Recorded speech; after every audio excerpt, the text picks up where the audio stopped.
ఈరోజు ఈ కార్యక్రమం మొదలుపెట్టాడు అని చెప్పాలనిపించింది. ఎందుకంటే వాడు ఏం చెప్తాడు, వాడు ఉన్న విషయం చెప్పడానికి టెన్షన్ పడతాడు. వచ్చింది ఎంత, ఉన్నది ఎంత, ఇంకా మా టీవీ వాళ్ళ నుంచి రావాల్సింది ఎంత ఉంటుంది, ఎన్ని ఉంటాయి కదా.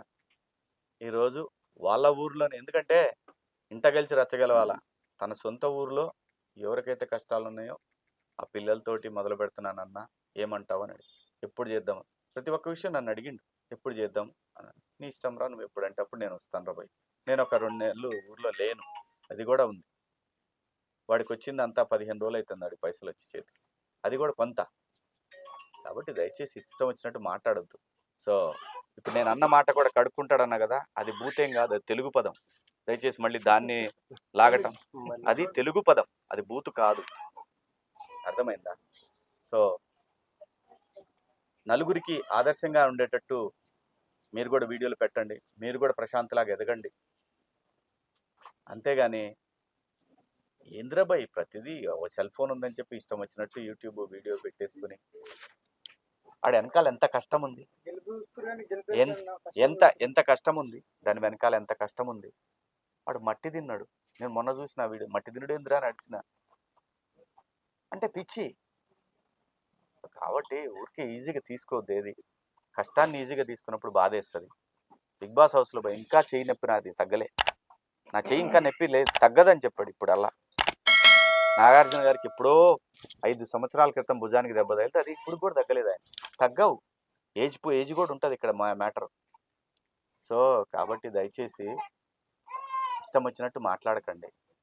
పంచలేదా వాడి కర్మ, వాడికంటూ అంతరాత్మ ఉంటుంది. ఒకవేళ పంచలేదు, తప్పు చేస్తున్నాడు అనుకుందాం, పైన ఒకడు ఉంటాడు, చూస్తారు కదా, అంతరాత్మ ఉంటుంది, అది చూస్తుంది కదా. కాబట్టి దయచేసి సపోర్ట్ చేయండి, వాడు చేయాలనుకున్న దాన్ని సపోర్ట్ చేసేవాళ్ళు చెయ్యండి. నచ్చలేదు చెయ్యొద్దు, అయిపోయా, మనకేంది, అన్సబ్స్క్రైబ్, పీక్ అవతల పడే వాడితో మనకి పని లేదు. మన వీడియోలు చూడొద్దు నమ్మకం లేకపోతే. మనిషిని హెరాస్ చేయొద్దు, ఇల్ట్రీట్ చేయొద్దు. ముఖ్యంగా మళ్ళీగా సాటి వాళ్ళే, మళ్ళీ వీళ్ళందరూ ఎవరు, మిడిల్ క్లాస్ పిల్లలే అందరు. అదే అంటారు కదా, ఇంటికొక్కని తిన్నీదని. అట్లనే వద్దబ్బా, ఇలాంటివన్నీ వద్దు. మనుషుల మొక్కలకోళ్ళు సాయం చేసుకుందాం. మనల్ని మనం తక్కువ చేసుకుంటే ఎట్లానే ఉంటాయి జీవితాలు. మొన్న ఏదో సరదాగా అన్న వాడు వైట్ అండ్ వైట్ వేసుకున్నాడని ఇక పాలిటిక్స్ అనగానే వాడిని ఇక మళ్ళీ ఇలా వేసుకోవటం మొదలుపెట్టారు. ఏం కాకూడదా ఎవడన్నా? కేసీఆర్, చంద్రబాబు నాయుడు, అలాగే జగన్మోహన్ రెడ్డి గారి ఫ్యామిలీ, చంద్రబాబు నాయుడు గారి ఫ్యామిలీ, కేసీఆర్ గారి ఫ్యామిలీ, లేదంటే ఇంకా రేవంత్ రెడ్డి గారు, వీళ్ళందరూ కూడా చిన్న ఫ్యామిలీస్ నుంచి వచ్చిన వాళ్ళే కదా, వాళ్ళు నాయకులు అయ్యారు. తప్పేంది? ఒకవేళ నేను సరదాగా అన్నమాట, వాడు నాతో ఇప్పుడు మనలే, తప్పేంది? నాకు అర్థం కాల. వద్దా? ఎవడు మనం చిన్నోడు అవ్వకూడదు ఏమి? వాడు అయితేనే అనలేదు, నేను ఊరికే వైట్ అండ్ వైట్ సరదాగా ఫన్నీగా అన్నాను నేను. ఇంకా సమరసింహారెడ్డి అట్లా పాటలు పాడుకుంటా, అట్లానే ఆ పాటలో ఉంటుంది, గల్లీ చిన్నది గరీబోళ్ళ బతుకని ఆయన గోరెటం కన్నా పాట ఒకటి ఉంటుంది. ఇట్లానే ఇంకా ఈ బతుకులు, ఈ చిన్న బతుకులు ఇయే, ఆ గల్లీ సందులు ఇయేనా? ఇంకా ఏమి ఎదగాలనుకునే ప్రయత్నం చేయొద్దా? అన్యాయం అబ్బా ఇది. ఇక్కడ ఎవడన్నా ముందుకెళ్తున్నాడంటే, వాడు చిన్నోడు ముందుకెళ్తున్నాడంటే చేతనైతే సాయం చేయండి. ఈరోజు ఈ పిల్లలు ముగ్గురిని తన ఊర్లో ఈ పిల్లల గురించి వీళ్ళ డీటెయిల్స్ అన్నీ మీకు ప్రశాంతే చెప్తాడు. వాళ్ళకి ఈరోజు తను ఏం సాయం చేయబోతున్నాడో చెప్తాడు. దయచేసి తొందరపడి ఒకసారి అన్నామంటే వెనక్కి తీసుకోలేం.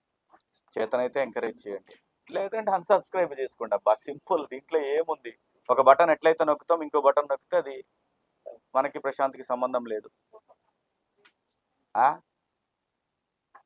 ప్లీజ్ ఎవరన్నా సమాజంలో ఏదన్నా చేద్దామని ముందుకు వచ్చినప్పుడు ఎంకరేజ్ చేయండి. 12 సంవత్సరాలు సినిమాలు వదిలేసి సమాజం కోసం అని చెప్పి నా ప్రాంతానికి అన్యాయం జరిగిందని పోతే ఇలాంటి మాటలే. నువ్వు అట్ల దగ్గర తీసుకున్నావు, వీళ్ళ దగ్గర ప్యాకేజీలు తీసుకున్నావు, ఎవడు ఇచ్చేవాడు? దొబ్బి లోపలేసుకునేవాడు ఎవడికి ఏమి ఇయ్యడు ఈడ. అలాంటి పైసలు కావాలంటే సినిమా కంటే డబ్బులు ఎక్కడా ఉండవు. సినిమా ఇండస్ట్రీలో ఉన్న డబ్బు ఇంకెక్కడా, కష్టపడి పని చేసుకుంటే ఇంకెక్కడా కూడా నిజాయితీగా అంత డబ్బు రాదు. ఏ పని చేసినా సినిమాకున్న సత్తా అటువంటిది. సమాజం కోసం ముందుకు పోవాలనుకున్నప్పుడు కాళ్ళు వెనక్కి లాగటం అనేది సమాజాన్ని వెనక్కి లాగటమే. ఎవరూ ఇక్కడ శాశ్వతంగా ఉండం. ఒకళ్ళొకళ్ళు పోతా ఉంటారు. మన వెనకాల పిల్లలు ఇదిగో ఇవి తరాలు. ఈ తరాల కోసం చాలా 12 సంవత్సరాలు ఫైట్ చేసిన నేను. కాబట్టి ముందుకు పోతాన్నోడిని లాగొద్దు వెనక్కి. ఎవడు తప్పు చేసినా కూడా దొరికేస్తాడు. ఎక్కడా కూడా ఇక్కడ దొరకనడనే ప్రశ్నే లేదు. రాజాది రాజమార్తాండ అని చెప్పిన వాళ్ళు ఇవాళ ఇళ్లలో పడుకుంటున్నారు. 4 రోజుల క్రితం రాజమార్తాండ అని పొగిడిన జనము లోపల వేసింది, వెనక కాదులేమ్మా రెస్ట్ తీసుకొని చెప్తారు. ఇంకా తర్వాత మన గురించి పట్టించుకునేవాడే ఉండడు. ఎవరి జీవితం అయినా అంతే. అది నాయకులైనా ఎంత గొప్పవాళ్ళైనా సరే నువ్వు ఒకరోజు ఇంట్లో కూర్చోవాల్సిందే. ఇవాళ వయసు ఉన్నప్పుడు సమాజం కోసం ముందుకు పోదాం అనుకున్నాను, ఎంకరేజ్ చేయండి. అంతేగాని అందరినీ ఒకళ్ళనొకళ్ళం మన ఒకళ్ళ కాళ్ళు ఒకళ్ళు పట్టుకొని లాగేసుకుంటా ఉంటే కరెక్ట్ కాదు. సో ప్రశాంత్ తప్పు చేశా అంటే అది వాడి విఘ్నతకే వదిలేద్దాము తప్పు చేస్తే. అంతేగాని ఒక ముందుకెళ్ళేవాడిని లాగొద్దు. దయచేసి నేను చేసే విన్నపం అది. ఫలానా అని నేను చెప్పను, కానీ ఎవరైనా సరే ఇలాంటి ఆలోచనలు ఉంటే దయచేసి అన్సబ్స్క్రైబ్ చేసుకోండి. అది వాడినైనా నన్నైనా ఎవరినైనా, సందీప్నైనా లేదా పోలేనైనా ఎవరినైనా సరే సాయం చేయాలని ముందుకు వస్తున్నప్పుడు విమర్శించొద్దు. చూడండి, వెయిట్ చేద్దాం. ఎవడు పిల్లి పాలు తాగుతా ఎవరు చూడలేదు అనుకుంటది.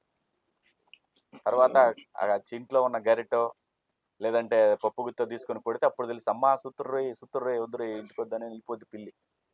ఇట్లా దయచేసి విమర్శలు ఆపేద్దాం. దానివల్ల నిజంగా కూడా నెగిటివ్ థింకింగ్ అనేది మనిషిని ఆరోగ్యాన్ని కూడా పాడు చేస్తే. ఈరోజు ఇంతమంది సమక్షంలో వాడు ఒక కార్యక్రమాన్ని మొదలుపెట్టాడు.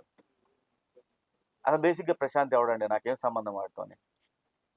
నాకు సంబంధం ఏంటంటే సాటి మనిషి, నాతో పాటు బిగ్ బాస్ హౌస్ లో కలిపడ్డాడు. ఎందుకో మాకు మనసులు కలిసినాయి. ఓకే, కష్టం సుఖం అన్నిట్లో కూడా పంచుకున్నాము, అంతే. అతన్ని పొగిడినందువల్ల, అతన్ని లేపినందువల్ల నాకు వచ్చేదేం లేదు, లేదా అతని కాళ్ళు పట్టుకొని లాగినందువల్ల నాకు వచ్చేదేం లేదు. ఇక్కడ ఎవడి జీవితాన్ని ఎవడు ముందు తీసుకోలేడు, వెనక్కి లాగలేడు. జస్ట్ మనుషులుగా కలిసి ఉందాం. ప్రతిదాన్ని స్పోర్టివ్గా తీసుకుంటే హ్యాపీగా ఉంటుంది లైఫ్. అది ఈ ఊరికి ఇంత మంచి పేరు తీసుకొచ్చాడు వాడు. గొల్గూరు అనే ఊరు ఇలా అందరికీ తెలుసు, ప్రపంచంలో అందరికీ చెప్పాడు. అది ఆ ఊరు ప్రెసిడెంట్ గా ఆయన చాలా హ్యాపీ ఫీల్ అవుతాడు. ఈ ఊళ్ళో ఉన్న ప్రతి వాళ్ళు పల్ల ప్రశాంత్ మా ఊరే అని చెప్పుకుంటారు ఊళ్ళో వాళ్ళు. ఒకవేళ ఎవరికైనా చెప్పుకోవాలని బయటకు లేకపోయినా వాడు ఇంకా ఎవరో తెలియదు, ఇక్కడ ఎవరు తెలియదు అనుకున్నప్పుడు మా ఊరే ప్రశాంత్ అని కూడా చెప్తాడు. వాడు కూడా ఇష్టం లేనాడు కూడా. సో ఇవన్నీ ఉంటాయి. ఇది సింపుల్ అబ్బా, చిన్న జీవితం. దీన్ని ఊరికే లాక్కొని పీక్కొని ఇష్టం వచ్చినట్టు చేసుకుంటే